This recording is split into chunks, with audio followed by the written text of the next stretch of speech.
हर हर महादेव, जय भोलेनाथ। आज की इस वीडियो में मैं आपको हरतालिका तीज की व्रत कथा सुनाने जा रही हूँ। तो चलिए कथा प्रारंभ करते हैं।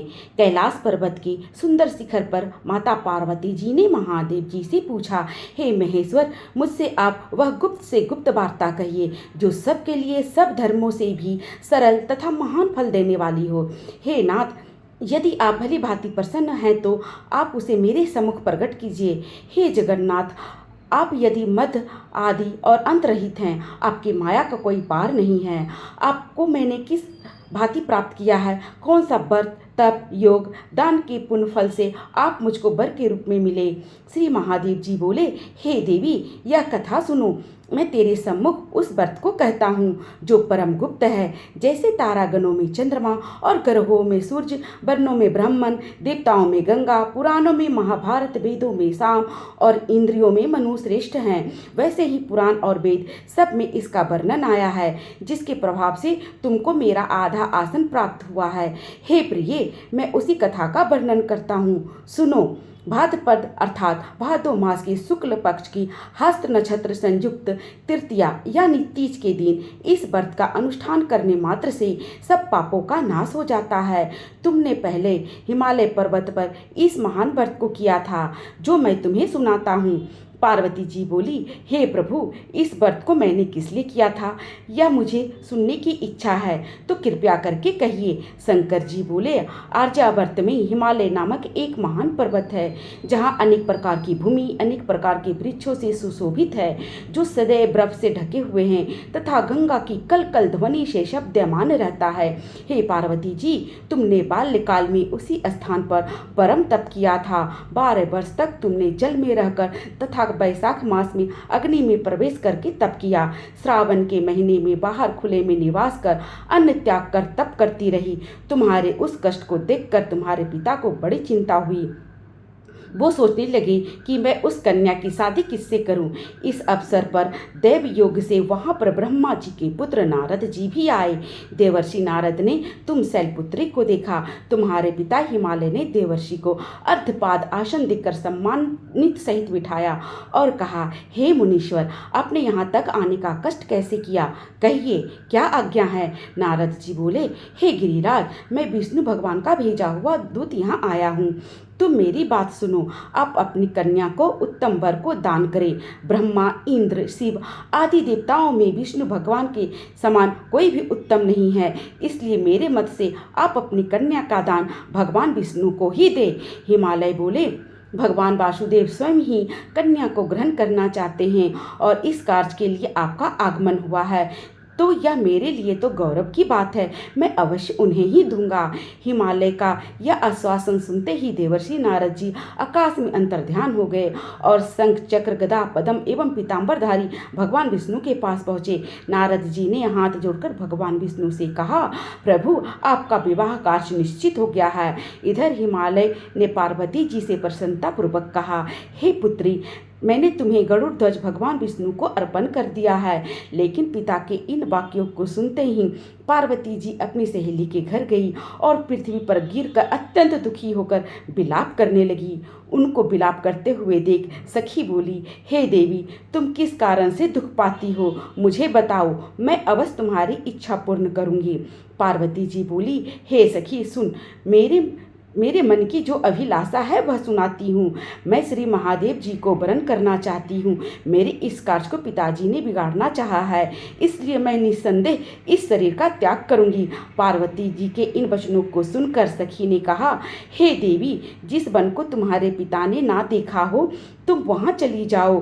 तब हे पार्वती, तुम अपनी सखी का यह वचन सुनते ही वन को चली गई। पिता हिमालय तुमको घर में ना पाकर सोचा कि मेरी पुत्री को कोई देव दानव अथवा किन्नर हरण करके ले गया है।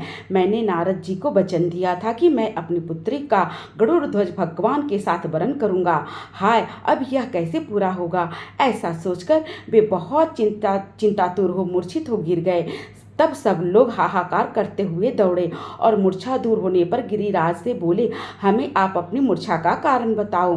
हिमालय बोले, मेरे दुख का कारण यह है कि मेरी रत्न रूपी कन्या को कोई अपहरण कर ले गया है, या सर्प डस गया है, या किसी सिंह या व्याघ्र ने मार डाला है। वह ना जाने कहाँ चली गई, या उसे राक्षस ने मार डाला है। इस प्रकार कहकर गिरिराज दुखित होकर ऐसे कांपने लगे जैसे तीव्र वायु से चलने से कोई वृक्ष कांपता है। तत्पश्चात हे पार्वती, तुम्हें गिरिराज साथियों सहित घने जंगल में ढूंढने के लिए निकले। सिंह, व्याघ्र, रीछ आदि हिंसक जंतु के कारण वह महाभयानक प्रतीत होता था। तुम भी सखी के साथ भयानक जंगल में घूमती हुई वन में एक नदी के तट पर गुफा में पहुंची। उस गुफा में तुम अपने सखी के साथ प्रवेश कर गई, जहां तुम अन्न जल का त्याग करके बालू का शिवलिंग बनाकर मेरी आराधना करती रही। उस समय भाद्रपद मास की हस्त नक्षत्र युक्त तृतीया के दिन तुमने मेरा विधि विधान से पूजन किया तथा रात्रि में गीत गायन करते हुए जागरण किया। तुम्हारे उस महाव्रत के प्रभाव से मेरा सिंहासन डोलने लगा। मैं उसी स्थान पर आ गया जहां तुम और तुम्हारी सखी दोनों थी। वहीं मैंने आकर तुमसे कहा, हे वरनानने, मैं तुमसे प्रसन्न हूँ, तुम मुझसे वरदान मांग लो। तब तुमने कहा, हे देव, यदि आप मुझ पर प्रसन्न हैं तो महादेव जी आप ही मेरे पति हो। और मैं तथा अस्तु कहकर कैलाश पर्वत को चला गया। तुमने प्रभात होते ही मेरे उस बालू की प्रतिमा को नदी में विसर्जित कर दिया। हे सुहे, तुमने वहां अपनी सखी सहित व्रत का पारण भी किया। इतने में ही तुम्हारे पिता हेमबान भी तुम्हें ढूंढते ढूंढते उसी जंगल में आ पहुंचे। उस समय उन्होंने नदी के तट पर 2 कन्याओं सहित तुम्हें देखा तो भी तुम्हारे पास आ गए और तुम्हें हृदय से लगा कर रोने लगे। बोले, बेटी, तुम इस सिंह, व्याघ्र आदि युक्त घने जंगल में क्यों चली आई? तुमने कहा, हे पिताजी, मैंने पहले ही अपना शरीर शंकर जी को समर्पित कर दिया था, किंतु आपने इसके विपरीत कार्य किया, इसलिए मैं वन में चली आई। ऐसा सुनकर हिमबान ने कहा कि मैं तुम्हारी इच्छा के विरुद्ध यह कार्य नहीं करूँगा, और वे तुम्हें लेकर घर को आ गए और तुम्हारा विवाह मेरे साथ कर दिया। हे प्रिय, उसी व्रत के प्रभाव से तुमको मेरा अर्ध आसन प्राप्त हुआ है। इस व्रतराज को मैंने अभी तक किसी के सम्मुख वर्णन नहीं किया है। हे देवी, अब मैं तुम्हें यह बताता हूँ कि इस व्रत का नाम क्यों हरतालिका तीज पड़ा। तुमको तुम्हारी सखी हरण करके ले गई थी, इसलिए इस व्रत का नाम हरतालिका व्रत पड़ा। पार्वती जी बोली, हे स्वामी, आपने इस व्रतराज का नाम तो बता दिया, किंतु इसकी विधि एवं फल भी बताइए। इसके करने से किस फल की प्राप्ति होती है? तब भगवान शंकर जी बोले, हे देवी, इस स्त्री जाति के उत्तम व्रत विधि सुनो। सौभाग्य की इच्छा रखने वाली स्त्रियां इस व्रत को विधि पूर्वक करें। केले के खंभों से मंडप बनाकर उसे बंदरबारों से सुशोभित करें। उसमें विविध रंगों के उत्तम रेशमी वस्त्र की चांदनी ऊपर तान दे। चंदन आदि सुगंधित द्रव्यों को लेपन करके स्त्रियां एकत्र हो शंख, भेरी, मृदंग आदि बजावे। विधि पूर्वक मंगलाचार करके श्री गौरी शंकर की बालों निर्मित प्रतिमा स्थापित करें। फिर भगवान शिव पार्वती जी को गंध, धूप, पुष्प आदि से विधि पूर्वक पूजन करें। अनेक नैवेद्यों का भोग लगावे और रात्रि काल जागरण करें। नारियल, सुपारी, ज्वारी, नींबू और लौंग व नारंगी आदि ऋतु फलों तथा फूलों को एकत्रित करके धूप, दीप आदि से पूजन करके कहे, हे कल्याण स्वरूप शिव, हे मंगल स्वरूप शिव, हे मंगल स्वरूप महेश्वरी, शिवे, सब कामनाओं को देने वाली देवी कल्याणी, तुम्हें नमस्कार है। हे भगवान भोलेनाथ, माता पार्वती, आपको सदैव नमस्कार है। हे सिंह वाहिनी, मैं संसारिक भय से व्याकुल हूँ, तुम मेरी रक्षा करो। हे महेश्वरी, मैंने इसी अभिलाषा से तुम्हारा पूजन किया है। हे माता पार्वती, आप मेरे ऊपर प्रसन्न होकर मुझे सुख और सौभाग्य प्रदान कीजिए। इस प्रकार के शब्दों द्वारा उमा सहित भगवान भोलेनाथ का पूजन करें। विधि पूर्वक इस कथा को सुनकर गौ, वस्त्र, आभूषण आदि ब्राह्मणों को दान करें, और इस प्रकार व्रत को करने से सब पापों को नष्ट हो जाते हैं और माता गौरी, भगवान भोलेनाथ सौभाग्य की आयु लंबी होने का वरदान देते हैं। बोलो हर हर महादेव, जय बोलो गौरी माता की जय, हरतालिका तीज की जय। हरतालिका तीज व्रत की कथा समाप्त होती है।